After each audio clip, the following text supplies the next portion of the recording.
नमो अरिहन्ताणं नमो सिद्धाणं नमो आयर्याणं नमो वज्रायाणं नमो लोये सौवसाहुणं गुणानां विस्तरं वक्षे स्वभावानां तथैव च पर्यायाणां विशेषेण नत्वा वीरं जिनेश्वरम्। जय बोलिए देवादिदेव एक हजार श्री महावीर भगवान की जय। आचार्य भगवंत देवसेन स्वामी महाराज की जय। आचार्य गुरुवर विद्यासागर जी महाराज की जय। विद्याध्वंजक मुनि पुंगव सुधा सागर जी महाराज की जय। भव्योदय चैनल की स्वाध्याय श्रृंखला में श्री आलाप पद्धति जी ग्रंथ का स्वाध्याय हम लोग कर रहे हैं। अभी तक की हमारी कक्षाओं में हमने द्रव्य अधिकार और गुण अधिकार को बहुत अच्छी तरीके से समझ लिया है, पढ़ लिया है। द्रव्य किसे कहते हैं तो कहा सद्द्रव्य लक्षणम, सत ही द्रव्य का लक्षण है। गुण भी हमने यहाँ पर बहुत अच्छी तरीके से गुणों के बारे में भी क्या कर लिया था, समझ लिया था। ठीक है, जीव के विशेष गुण कितने, सामान्य गुण कितने, अन्य द्रव्यों के विशेष गुण कितने, सामान्य गुण कितने, ये बहुत अच्छी तरीके से समझ लिया था। आइए आज की कक्षा से हम पर्याय अधिकार क्या करते हैं, प्रारंभ करते हैं। आज की कक्षा से हमारा पर्याय अधिकार प्रारंभ होगा। 3 चीजें हमने जानी थी, द्रव्य, गुण और पर्याय, जिसमें से द्रव्य और गुण का तो हम पढ़ चुके हैं स्वरूप। अब पर्याय अधिकार यहाँ से प्रारंभ हो रहा है। तो आइए हम प्रारंभ करते हैं। सबसे पहले पर्याय अधिकार। पर्याय अधिकार क्या किसे कहते हैं तो जिसमें पर्याय का वर्णन हो,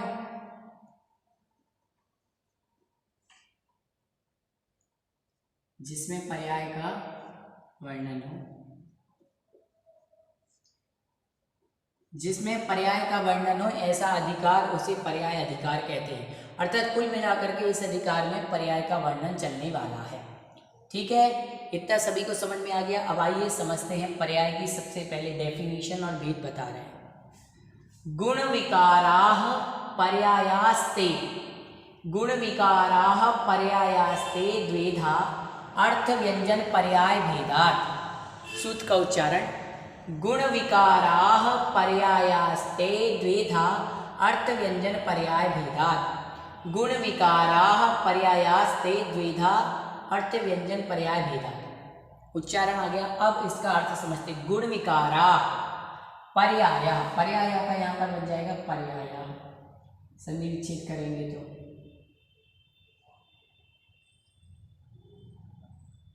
सा का विक्षेप बन जाएगा। गुण विकारा, गुणों के विकार को, पर्याय अर्थात पर्याय कहते हैं। पर्याय किसे कहते हैं, गुणों के विकार को पर्याय कहते हैं। अब विकार शब्द का अर्थ क्या होता है, जो विकार शब्द आया, विकार शब्द का अर्थ होता है परिणमन। विकार शब्द का अर्थ क्या है, परिणमन। अर्थात जो गुणों में परिणमन होता है उसे पर्याय कहते हैं। गुणों में परिणमन को, गुणों के विकार को पर्याय कहते हैं। ते अर्थात वे कौन, पर्याय। द्विधा अर्थात 2 प्रकार की हैं। पर्याय कितने प्रकार की हैं, 2 प्रकार की। कौन कौन सी, अर्थ पर्याय और व्यंजन पर्याय। भेदा अर्थात ये पर्याय दोनों के साथ लगेगा, अर्थ पर्याय, व्यंजन पर्याय, भेदात अर्थात भेद से। अर्थ पर्याय और व्यंजन पर्याय के भेद से पर्याय के 2 भेद। ठीक है ना, समझ गए सभी के। पर्याय के कितने भेद, 2 भेद, अर्थ पर्याय और व्यंजन पर्याय। ठीक है, इतना सभी को समझ में आ गया। अब हम अगला सूत्र पढ़ते हैं, फिर डिटेल और समझेंगे। अर्थ पर्यायास्ते द्वेधा स्वभाव विभाव पर्याय भेदा। अर्थ पर्यायास्ते द्वेधा स्वभाव विभाव पर्याय भेदात्।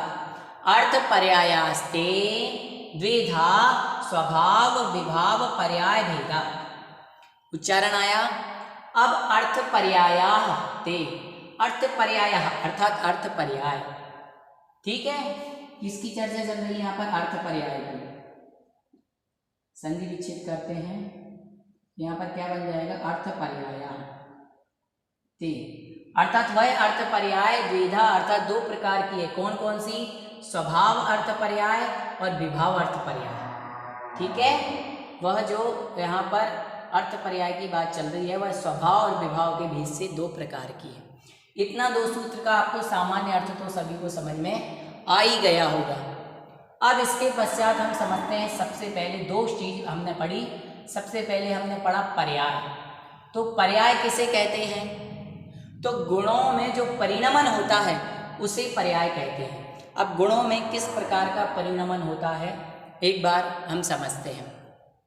जैसे कि आपने देखा होगा कि आप कोई भी कपड़ा लाए, ठीक है ना, कोई भी कपड़ा लाते हैं, जैसे कि मैं ये सफ़ेद धोती दुपट्टे हैं मैंने पहने हुए हैं, तो ये धोती दुपट्टे जब मैं लाया था तो एकदम वाइट थे, बिल्कुल इस बोर्ड की तरह एकदम वाइट चमचमाते थे।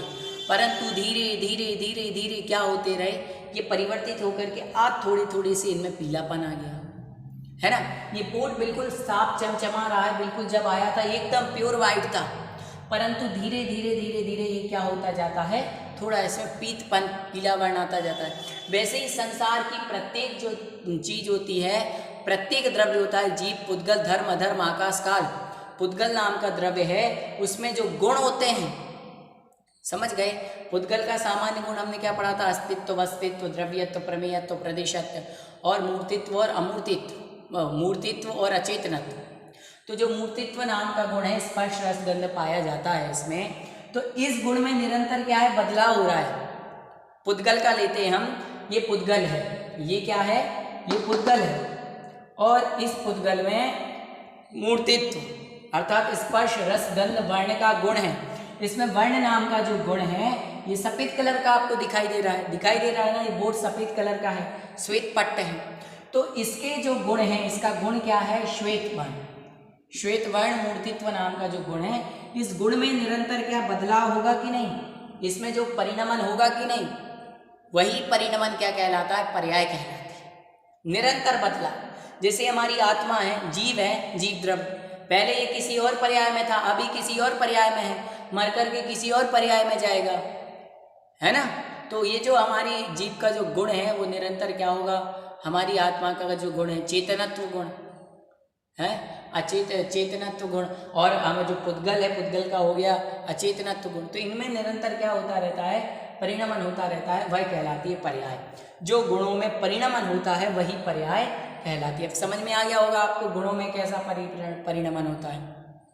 कोई भी आप जीन्स लेकर के आए, आप ब्लू कलर की जीन्स लेकर के आए, आप देखेंगे 25-50 बार पहनने के बाद, धुलने के बाद उसका कलर क्या होने लगता है, बदलने लगता है, उसकी शाइनिंग क्या होने लगती है, खत्म होने लगती है।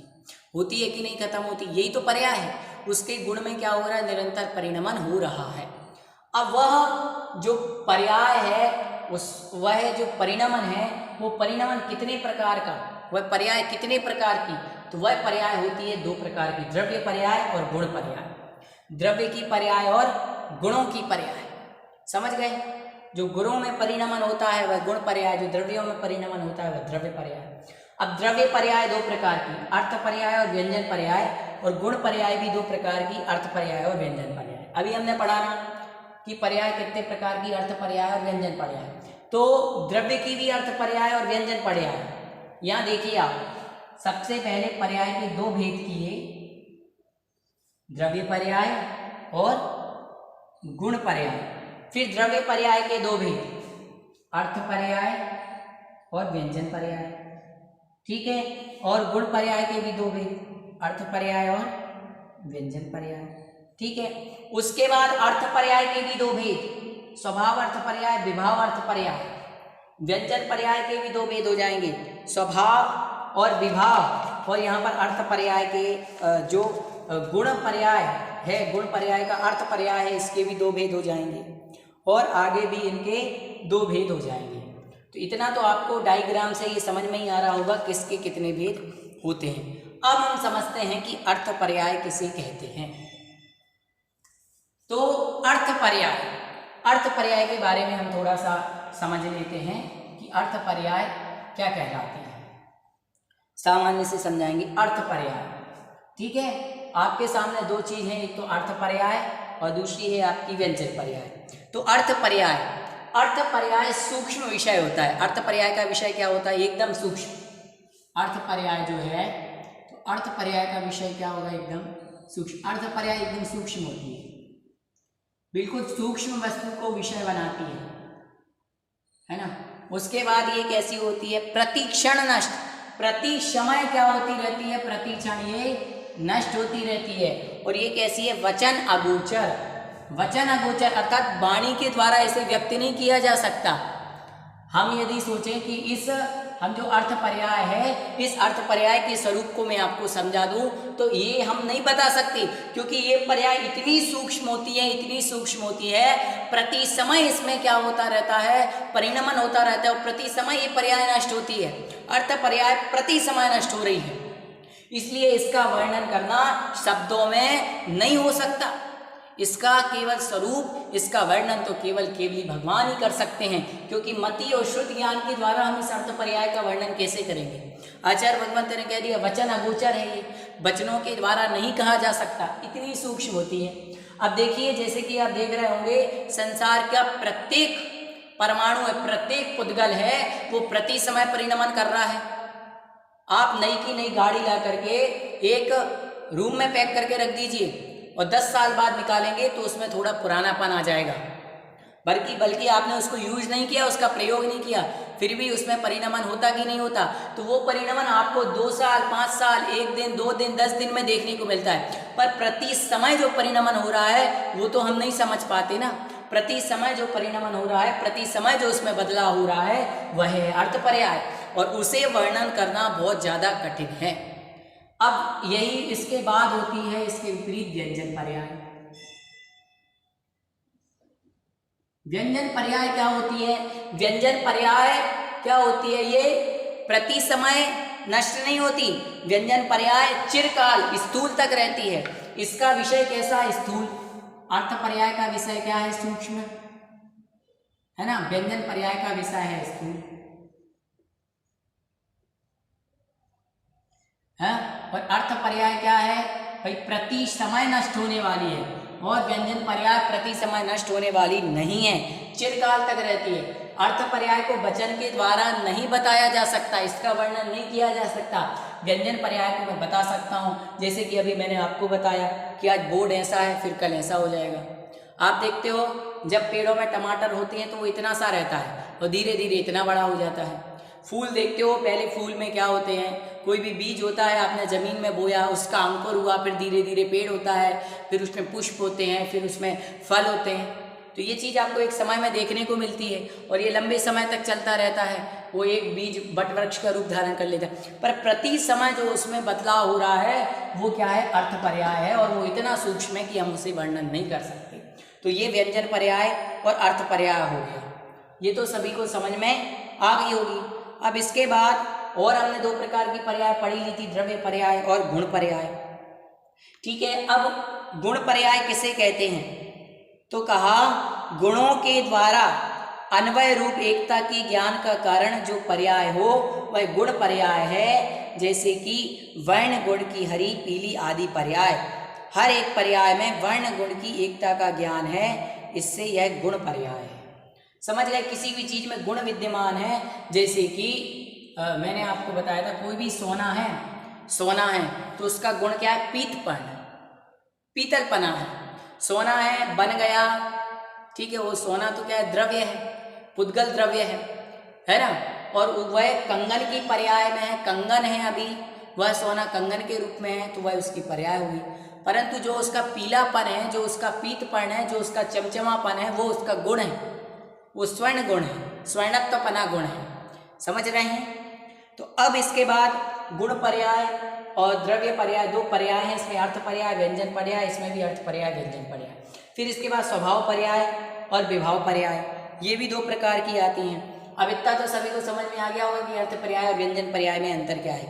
अर्थ पर्याय और व्यंजन पर्याय में भेद है कालकृत। अर्थ पर्याय क्या होती है? समसमयवर्ती है, और व्यंजन पर्याय चिरकाल तक रहने वाली है। ठीक है, और अर्थ पर्याय का विषय सूक्ष्म है, बहुत सूक्ष्म होती है, और यह वचन अगोचर अर्थात वचन के द्वारा नहीं कही जा सकती है। व्यंजन पर्याय स्थूल होती है और वचनों के द्वारा आसानी से बताई जा सकती है। अब इतना आ गया सभी को समझ में। अर्थ पर्याय के दो भेद, स्वभाव और विभाव, व्यंजन पर्याय के भी दो भेद। अब स्वभाव, जो स्वभाव अर्थ पर्याय है कितने द्रव्यों में पाई जाती है? तो स्वभाव अर्थ पर्याय 6 द्रव्यों में पाई जाती है और विभाव अर्थ पर्याय मात्र 2 द्रव्यों में पाई जाती है, जीव और पुद्गल, इन दोनों में ही पाई जाएगी विभाव अर्थ पर्याय, है ना। मतलब विभाव पर्याय, विभाव अर्थ पर्याय या विभाव व्यंजन पर्याय कोई भी हो, तो जो स्वभाव पर्याय है वो 6 द्रव्यों में आएगी, है ना। और इसके पश्चात जो विभाव पर्याय है वो केवल जीव और पुद्गल में आएगी, क्योंकि जीव और पुद्गल के ही कर्मों का बंध होता है, धर्म अधर्म के तो बंध है नहीं, ठीक है। अब स्वभाव पर्याय किसे कहते हैं? स्वभाव पर्याय किसे कहते हैं? आइए थोड़ा सा स्वभाव पर्याय के ऊपर प्रकाश डालते हैं। स्वभाव पर्याय एक तरफ क्या है? विभाव पर्याय। दो चीजें, स्वभाव पर्याय और विभाव पर्याय। तो आपकी जो स्वभाव पर्याय है वह तो कर्म उपाधि से रहित है, अर्थात कर्मों से रहित है ये स्वभाव पर्याय। जैसे जीव का जीवत्वपना, अब जैसे मैं हूँ जीव, मैं जीव हूँ, मैं संसार में लगा हुआ हूँ और 8 कर्म मेरे से बंधे हुए हैं, परंतु जो जीव होगा उस जीव का मेरा स्वभाव तो दर्शन ज्ञान चारित्र, दर्शन ज्ञान अनंत, दर्शन अनंत वीर ही रहेगा, मेरा जीवत्वपना ही रहेगा। तो वही कह रहे हैं कि जीव का जो स्वभाव है वो कर्मों से रहित पना है, परंतु हमने उस स्वभाव को अभी प्राप्त नहीं कर पाए, हम विभाव में लगे हुए हैं, अर्थात कर्मों से क्या है? सहित हैं। विभाव क्या है? जो कर्मों से सहित है अथवा दूसरों के निमित्त के योग से होती है, वह विभाव पर्याय है। कर्मों के कारण मेरी आत्मा कर्मों से बंधी हुई है, इस कारण से मैं संसार में हूँ। संसार में रहना मेरे जीव का स्वभाव है क्या? जैसे कि जीव द्रव्य है, जीव द्रव्य है और ये जीव अभी किसकी पर्याय में है? मनुष्य की पर्याय में है। और मनुष्य में भी मैं जैन हूँ, पुरुष हूँ, तो ये जो मुझे मनुष्य की पर्याय मिली हुई है, जो मेरा जीव द्रव्य है, तो क्या मनुष्य की पर्याय इसका स्वभाव है क्या? मनुष्य की पर्याय में मैं हूँ, मैं मनुष्य की पर्याय में हूँ, तो ये मेरा स्वभाव है क्या? नहीं, ये मेरा स्वभाव नहीं है। मेरा स्वभाव क्या है? मेरे जीव का, मेरी आत्मा का स्वभाव है सिद्धपना। तो मैं संसार में क्यों हूँ?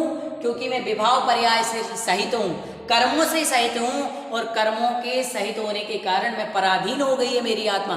जब तक कर्म नष्ट नहीं होंगे तब तक मुझे सिद्धत्व की प्राप्ति नहीं हो सकती। तो यही क्या है? विभाव पर्याय।